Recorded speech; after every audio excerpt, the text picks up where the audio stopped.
எல்லாம் எப்படி இருக்கிறீங்க? எல்லாரும் நல்லா இருக்கிறீங்களா? வாங்க இன்னைக்கு கோவக்காய் வச்சு ஒரு புளிக்குழம்பு செஞ்சிடலாம்.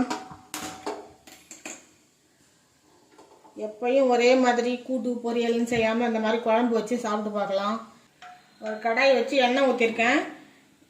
இது ஒரு 1/4 கிலோ கோவக்காய் நல்லா கழுவிட்டு அரிஞ்சு வச்சுருக்கேன். இதை எண்ணெயில் பொரிச்சு எடுத்துக்கலாம்.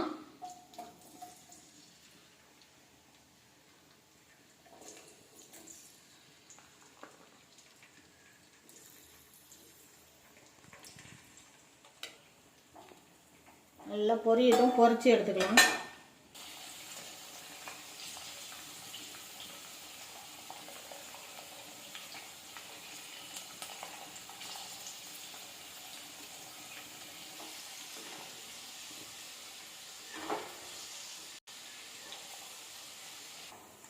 கோவக்காய் நல்லா பொரிஞ்சிடுது.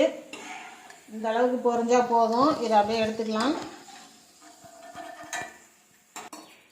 அதே கடாயில் கொஞ்சம் எண்ணெய் விட்டுக்கலாம். கொஞ்சமாக வெந்தயம் போட்டுக்கலாம்.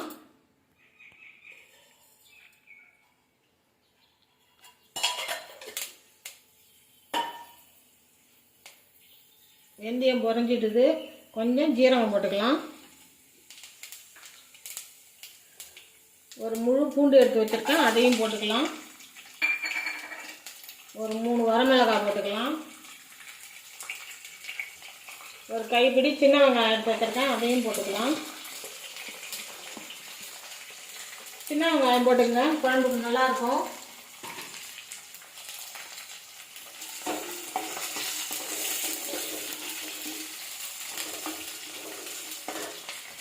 ஒரு 10 கருவேப்பிலை போட்டுக்கலாம்.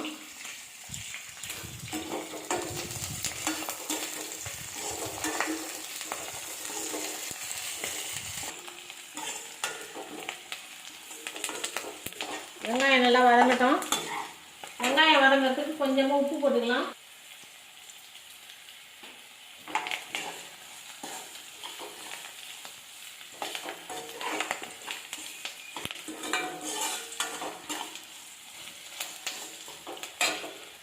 ஒரு 2 பெரிய சைஸ் தக்காளி எடுத்து வச்சுருக்கேன், அதையும் போட்டுக்கலாம்.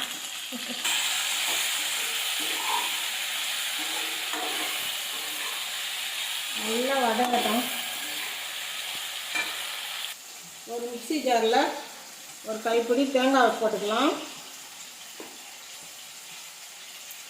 ஒரு 4-5 சின்ன வெங்காயம், ஒரு ஸ்பூன் ஜீரகம், ஒரு ஸ்பூன் சோம்பு, இது எல்லாத்தையும் ஒன்றா சேர்த்து அரைச்சிட்டு வந்துடுவோம்.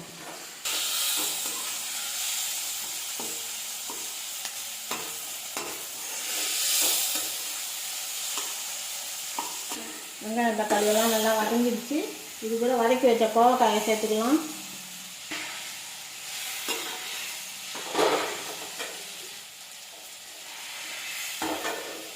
மிளகாத்தூள் சேர்த்துக்கலாம். இது வந்து வீட்டில் அரைச்ச மிளகாத்தூள் எல்லாம் கலந்து அரைச்சி வச்சுருக்கிறேன். இதில் எதுவுமே சேர்க்க வேண்டியதில்லை.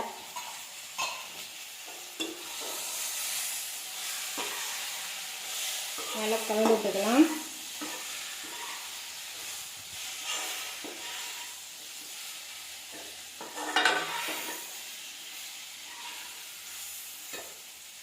ஒரு எலுமிச்சம்பழம் சைஸு புளி எடுத்து கரைச்சி வச்சுருக்கேன், அதையும் இது கூட சேர்த்துக்கலாம்.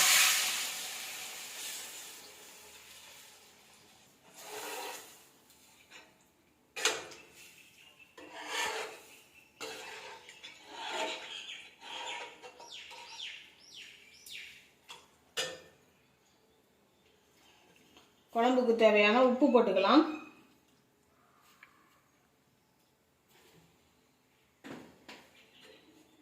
கலந்து விட்டு உப்பு காரம்லாம் கரெக்டாக இருக்குதான்னு பார்த்துக்குங்க. மூடி வச்சிடலாம். நல்லா கொதிக்கட்டும். வாங்க குழம்பு திறந்து பார்த்துடலாம்.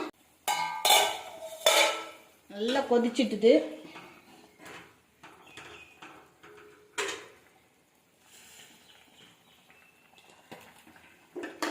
இது கூட அரைச்சி வச்ச தேங்காய், சோம்பு, ஜீரகம் இதை கலந்துக்குவோம்.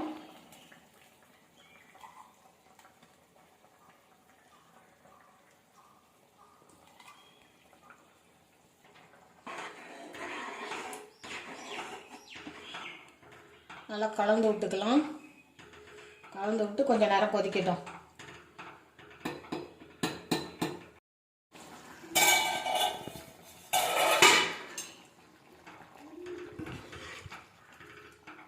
பாருங்கள், சூப்பராக கோவக்காய் புளிக்குழம்பு ரெடி ஆகிடுச்சு. இதே மாதிரி நீங்களும் செஞ்சு சாப்பிட்டு பாருங்கள். சாப்பிட்டு பார்த்துட்டு எப்படி இருந்ததுன்னு எனக்கு கமெண்ட்டில் சொல்லுங்கள்.